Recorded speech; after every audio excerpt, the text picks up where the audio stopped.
But how can we incorporate this into our competition game?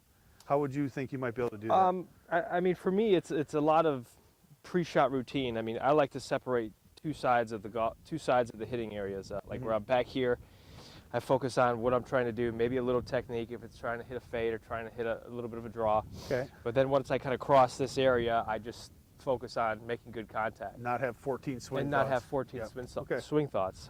Good. I mean, pre-round, yeah. I mean, I could definitely see myself focusing on, the drop back.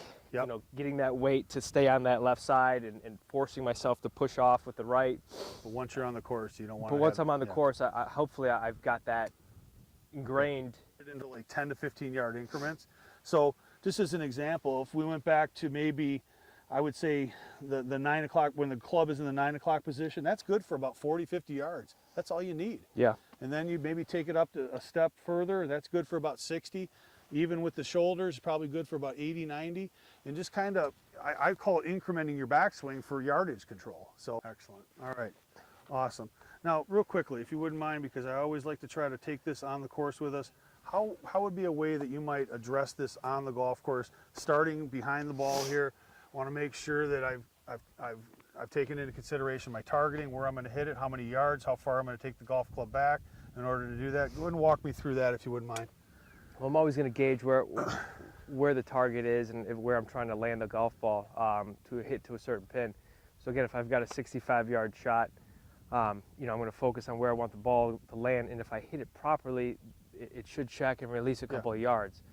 And that's what I'm going to try and focus on, making good contact, allowing my body to clear and my hands to stay. A lot to think about, but we're not going to think about all that when no, we hit, right? No. Right. Good. Just focus on good contact, making a good turn.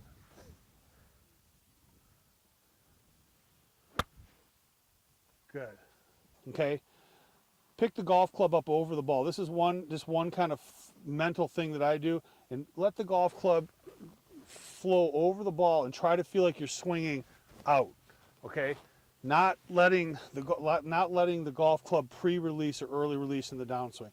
So when you equate that to your swing, and this could be something you do, Jason, as a pre-shot routine, whether you do it over the ball, I wouldn't probably recommend that in case you hit the ball, but maybe back in a practice swing position, but let the golf club go straight back, make a good shoulder turn, and feel like you're swinging out, so that when you make your normal swing, you're going to be able to swing out over the ball and be able to have a nice straight ball flight instead of that snap hook. Yeah, I'd take that one. Of course, but you can definitely use this on the course where you're feeling yourself create that extension after impact. But thank you again. Do you have... All right, Jay, so the driver part of it I wanted to get into. We did our initial lesson. We made some excellent progress on stopping the snap hook and trying to get more extension after impact, and that seemed to really help during the lesson. How did the practice, after you've practiced this for a couple of weeks, has it gotten pretty easy? Or? Yeah, it's definitely gotten a lot easier. I found myself, if I hit a little bit of a bigger pull than I wanted to, it kind of crept into it where I still felt like I was turning it over too quick. So I just went back to that drill where I turned the club over and could feel myself swinging out and feel that swoosh out in front of me, and then continue just to hit better shots. Now let me ask you the big question. Has it happened on the course yet? Once or twice, but I felt comfortable that it wouldn't happen again, and so far it hasn't. Maybe it's happening once per round. Yeah, that's good. But I've been able to bounce back from it. I don't think it happens all that much, but maybe once every 2-3 rounds. That's great. It's not that bad. So mentally, you've been able to rebound from it. Rebound, yes. Yeah, good. And you've been able to kind of go through the stuff we talked about for Yep. Put it behind you. Go to your new swing thoughts. Yep. It hasn't happened the last 2 rounds, so I'm excited to see it, moving forward that it doesn't creep up again. Okay, so let's just do this. Let's hit a couple balls. Just make sure you got the driver swing, and I want to go through the the practice drills that we came up for this. Okay. So let's just hit a couple balls.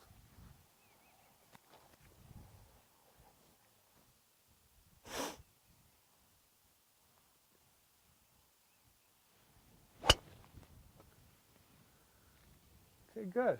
Just a little bit of a draw. That's pretty much what it's been? Yeah, just a little bit of a draw. Okay. Excellent.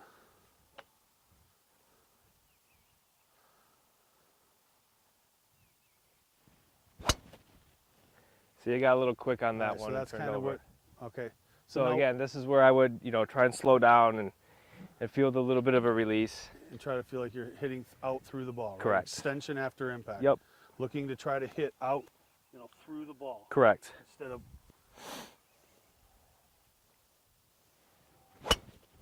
There you go. So to me, that's where we need to be, right Yep. there. Okay.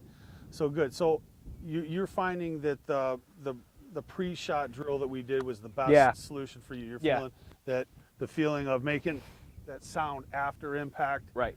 is a good pre-shot routine. Right. For you. And for me, at this point, it's just practice. It's just Okay. the repetition of feeling that, Yeah. hearing and feeling that swoosh out in front of me, and swinging out, getting a good extension. That for me, that's just repetition. And the Okay, more I great. do it, the more I feel comfortable with it.